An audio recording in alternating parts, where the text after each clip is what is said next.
5 seconds to go. Be ready.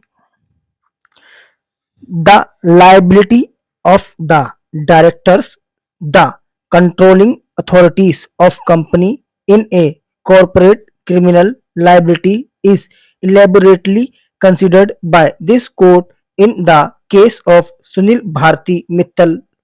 In the aforesaid case, while considering the circumstances when director person in change of the affairs of the company can also be prosecuted when the company is an accused person, this court has held a corporate entity an artificial person which acts through its officers, directors, managing director, chairman, etc.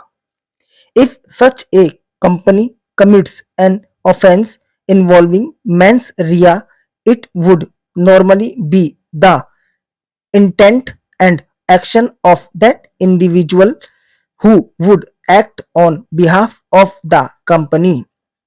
At the same time, it is observed that it is the cardinal principle of criminal jurisprudence that there is no vicarious liability unless the statute specifically provides for. It is further held by this court an individual who has perpetrated the commission of an offense on behalf of the company can be made an accused along with the company if there is sufficient evidence of his active role coupled with criminal intent.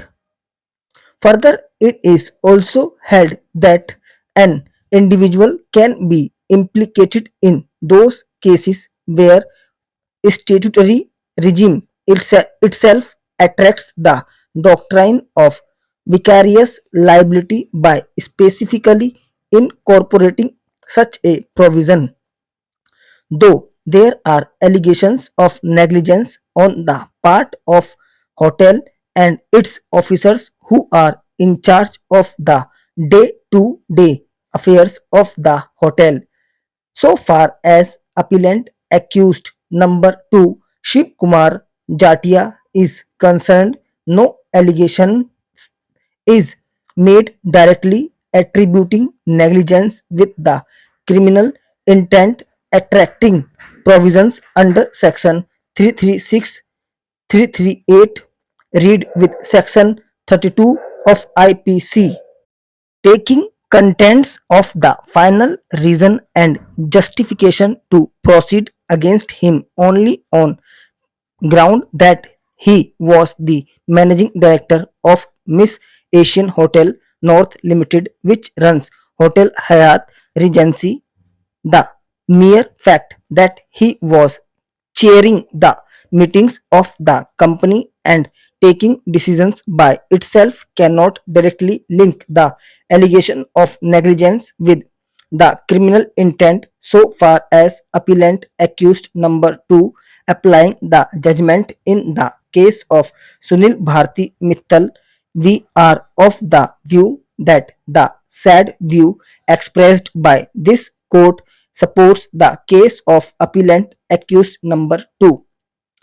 By applying the ratio laid down by this court in the case of Sunil Bharti Mittal, it is clear that an individual, either as a director or as a managing director or chairman of the company, can be made an accused along with the company only if there is sufficient material to prove his active role coupled with the criminal intent. Section 336 essential elements are the fact done rashly and negligently to endanger human life or personal safety to prove the guilt of the accused under section 338 in addition to the elements under section 336. An additional consequence of grievous hurt is to be proved It is clear from the material placed on record that the appellant A4 was not in the country.